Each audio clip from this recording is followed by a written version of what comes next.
ఇక్కడికి విచ్చేసిన పెద్దలు శ్రవణ్ కుమార్ గారికి, అలాగే ఇక్కడికి విచ్చేసిన రైతులు, అలాగే సోదరి సోదరుమణులందరికీ ఇదే మా ఆహ్వానం అండి. అలాగే మేము అడగగానే ఇక్కడికి వచ్చి రైతులకి సంఘీభావం తెలియచేయాలి అని చెప్పంగానే ఇమీడియట్గా యాక్సెప్ట్ చేసిన సుధాకర్ గారికి, అలాగే మరికొంతమంది సభ్యులు,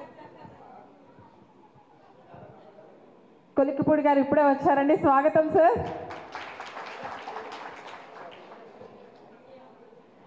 అలాగే సంఘీభావం తెలియచేస్తాము అని వెంటనే చెప్పంగానే మేము డిస్కస్ చేయగానే యాక్సెప్ట్ చేసిన సుధాకర్ గారికి, చంటి గారికి, నిన్న నైట్ మేము రాగానే రిసీవ్ చేసుకుని మాకు హెల్ప్ చేసిన చంటి గారికి, అలాగే అనిల్ గారికి, ఇలా సహకరించిన ఎంతోమందికి మా హృదయపూర్వక ధన్యవాదాలండి. ఇప్పుడు సిబిఎన్ ఫోరం గురించి ఒక 2 మాటలు చెప్తామండి. అసలు సిబిఎన్ ఫోరం ఎందుకు స్టార్ట్ చేయాల్సి వచ్చింది, మేము ఎందుకు స్టార్ట్ చేసామని. మాకు ఇంతకుముందు రాజకీయాలు తెలియదండి.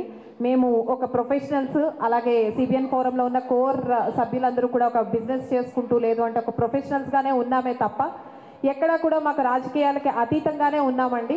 కానీ ఎప్పుడైతే చంద్రబాబు నాయుడు గారు అక్రమ్ కేసులో అరెస్ట్ అయ్యారో, అరెస్ట్ అయిన రోజు నుంచి కూడా మేము ప్రతిరోజు మా వంతుగా మేము ఏం చేయాలి అని చెప్పి మేము బయటకు రావటం జరిగింది. చంద్రబాబు నాయుడు గారు అరెస్ట్ అయిన తర్వాత మనం ప్రతి ఒక్కళ్ళం చంద్రబాబు నాయుడు గారు ఎందుకు అరెస్ట్ అయ్యారు అనే దాని గురించి మనం ఎవరు డిస్కస్ చేయలేదండి. చంద్రబాబు నాయుడు గారు చేసిన అభివృద్ధి ఏ రకంగా హైదరాబాద్ అనేది ఒక మోడల్ క్యాపిటల్గా తెలంగాణకు ఉండిందో, అలాంటి క్యాపిటల్ కానీ అలాంటి డెవలప్మెంట్ కానీ ఆంధ్రాలో ఎందుకు లేదు అనేది ప్రతి ఒక్కళ్ళు మాట్లాడటం స్టార్ట్ చేశారండి ఈ రోజున. కాబట్టి ఆ రోజు జరిగిన డెవలప్మెంట్ కానివ్వండి, ఏదైనా 2014 నుంచి 2019 వరకు ఇక్కడ అమరావతి ప్రాంతంలో కానివ్వండి, మన ఏపీలో ఎక్కడైనా కానివ్వండి, తీసుకున్న అభివృద్ధి కార్యక్రమాలు కానీ అన్నీ ఆగిపోయాయి. కానీ అప్పటి వరకు కూడా మేమందరం అంటే ఒక ప్రొఫెషనల్స్గా మేము మా పని మేము చేసుకుంటూ ఉన్నామండి.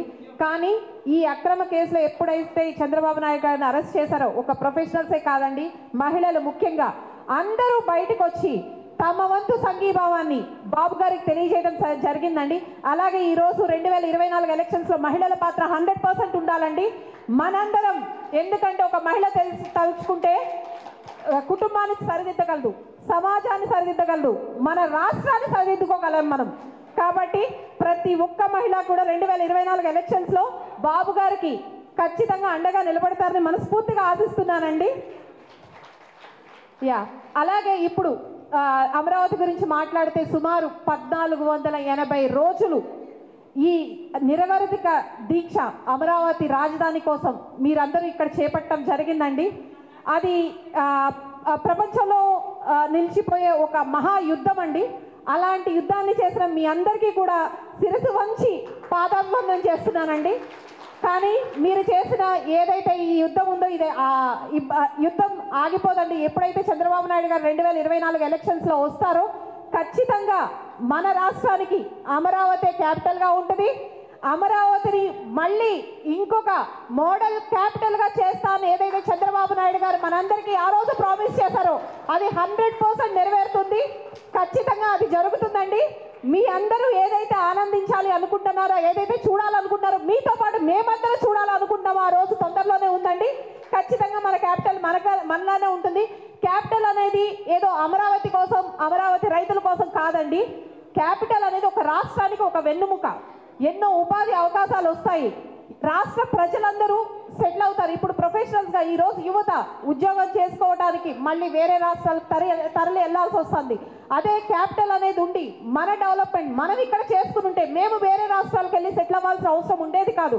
ఇంతకుముందు మద్రాసు మన క్యాపిటల్ అన్నాం, దాన్ని అభివృద్ధి చేసాం, కాదు అన్నారు, మళ్ళీ హైదరాబాద్ పోయాం, హైదరాబాద్ని డెవలప్ చేసుకున్నాం, అది కాదు అన్నారు, మళ్ళీ ఇక్కడికి వచ్చాం. ఇక్కడికి కూడా ఈ రోజు కూడా ఇంకా ఆంధ్రుల్ని ఇంకా ఎన్ని రాష్ట్రాలు ఎన్ని దేశాలు తిరగమంటారు? మేము ఇక్కడికి వచ్చి అంటే ఒక ప్రొఫెషనల్స్గా కానీ ఉపాధి అవకాశాలు తీసుకుని మా స్టేట్లో మేము సెటిల్ అవడానికి మాకు రైట్స్ లేవా? ఆ రోజు అమరావతి క్యాపిటల్గా చెప్పినప్పుడు అమెరికాలో ఉన్న ఎన్ఆర్ఐస్ కూడా అమెరికా వద్దు అమరావతి ముద్దు అని చెప్పి ఎన్నో స్టెప్స్ తీసుకోవడం జరిగింది. కానీ ఇవన్నీ కూడా ఆగిపోయాయి. ఇవన్నీ ఎందుకు జరుగుతున్నాయి అనేది మనందరికీ తెలుసండి. ఈ రోజు ఉన్న ప్రభుత్వం ఏదైతే ఉందో 2019లో ఒకే ఒక ఛాన్స్ అని చెప్పి మనం చేసిన ఒకే ఒక తప్పిదం ఈ రోజు మనం ఈ పరిస్థితికి రావడానికి కారణమైంది. కాబట్టి 2024లో మనం ఏం చేయాలి అనేది మనందరికీ తెలుసు. ఖచ్చితంగా మనందరం అది చేస్తాము. అలాగే చంద్రబాబు నాయుడు గారు మీ అందరినీ నొప్పించకుండా ఒప్పించి దాదాపు 33,000 ఎకరాలు ఇక్కడ క్యాపిటల్ కోసం సమీకరించడం జరిగింది. ఇది ప్రపంచంలో ఇంతకు ముందు జరగలేదు, ముందు కూడా జరగదు. కాబట్టి ఈ అన్నిట్లో మీరందరూ భాగస్వాములు అవటం చాలా అభినందించదగ్గ విషయం అండి. అలాగే ఈ అమరావతి అనేది ఆంధ్రుల సంపద, అలాగే ఆంధ్రుల భవిత, ఆంధ్రుల ఫ్యూచర్. అలాంటి అమరావతిని ఈరోజు ఈ రకంగా చేయటం అనేది ఎవరు కూడా హర్షించదగ్గ విషయం కాదండి. అలాగే చంద్రబాబు నాయుడు గారు మొదలుపెట్టిన సైబరాబాద్ ఈరోజు తెలంగాణలో ఎక్కువ ఇన్కమ్ జనరేట్ చేసే సిటీ సైబరాబాద్. అలాంటి జనరేట్ చేసే సిటీని తర్వాత వచ్చిన ఎంతోమంది రాజకీయ నాయకులు దాన్ని డెవలప్ చేయడం జరిగింది. అలాంటి ప్రభుత్వాన్నే ప్రజలు ఈరోజు యాక్సెప్ట్ చేయలేదు. అలా ఒక మన భవిష్యత్తుని అంధకారం చేసి, మనకి ఉపాధి అవకాశాలు లేకుండా చేసి, ఆదాయ వనరులు లేకుండా చేసి, భూమి విలువలను తగ్గేటట్టు చేసి, ఉపాధి అవకాశాలు లేకుండా చేసి, మన రాష్ట్రాన్ని అప్పుల పాలు చేసి, మనందరి మీద అప్పులు పెట్టి ఈరోజు ఈ పరిస్థితి తెచ్చిన ఈ ప్రభుత్వాన్ని మళ్ళీ ఇక్కడున్న ఆంధ్ర ప్రజలు యాక్సెప్ట్ చేస్తారా? అది జరుగుతుందా? కాబట్టి ఖచ్చితంగా 2024 ఎలక్షన్స్లో మళ్ళీ మన బాబు గారే సీఎం అవుతారు. మనందరం మనం అనుకున్న రోజు ఖచ్చితంగా చూస్తామండి. అలాగే ఈ రోజు ఉన్న ప్రభుత్వం మనలో మనకి విభజన అనే చట్టాన్ని 3 ముక్కల ఆట ఆడాలని చూసింది. కానీ ఆంధ్రులందరూ కూడా అనంతపురం నుంచి ఇచ్చాపురం వరకు అందరూ ఒకే మాట మీద ఉన్నారండి. మాకు అమరావతి రాజధానిగా కావాలి, అమరావతి రాజధానిగా ఉండాలి అని అనుకున్న ఆంధ్ర జాతి అందరికీ, ఆంధ్రులందరికీ కూడా శిరస్సు వచ్చి పాదాభివందనం చేస్తున్నామండి. ఆంధ్ర జాతి అమరావతినే క్యాపిటల్ గా కోరుకుంటోంది. కాబట్టి ఇది అందరం యాక్సెప్ట్ చేయాల్సిన విషయం అండి. చంద్రబాబు నాయుడు గారు అమరావతిని ఉద్ధరిద్దాం, ఇక్కడ అమరావతిలో ఉన్న రైతులను ఉద్ధరిద్దామని తీసుకున్న డెసిషన్ కాదండి. ఇది రాష్ట్రానికి మధ్యలో ఉంది, అన్ని వనరులు ఉన్నాయి, ప్రతి ప్రాంతానికి యాక్సెస్ ఉంటుంది, ఈజీగా డెవలప్ చేయొచ్చు అనే ఒకే ఒక ఉద్దేశంతో అమరావతి ఆ రోజు క్యాపిటల్ గా నిర్ణయించడం జరిగింది. ఇందులో ఎవరికి స్వార్థము ఎలాంటి లేవండి. కానీ తర్వాత వచ్చిన వాళ్ళు కావాలని క్రియేట్ చేసిన కొన్ని డిస్టర్బెన్సెస్ వల్ల ఈ రోజు మనం ఈ పరిస్థితి చూడాల్సి వస్తుందండి. అలాగే యువత మనకి ఎన్ని రకాలుగా ఇబ్బంది. మేము ఈ సిబిఎన్ ఫోరం నుంచి మేము my first vote for CBN అని చెప్పి 18 ఏళ్ళు నిండిన ప్రతి యువతని కూడా హైదరాబాద్లో ఒక ఈవెంట్ కండక్ట్ చేశామండి. దాదాపు 1000+ మెంబర్స్ వచ్చారు.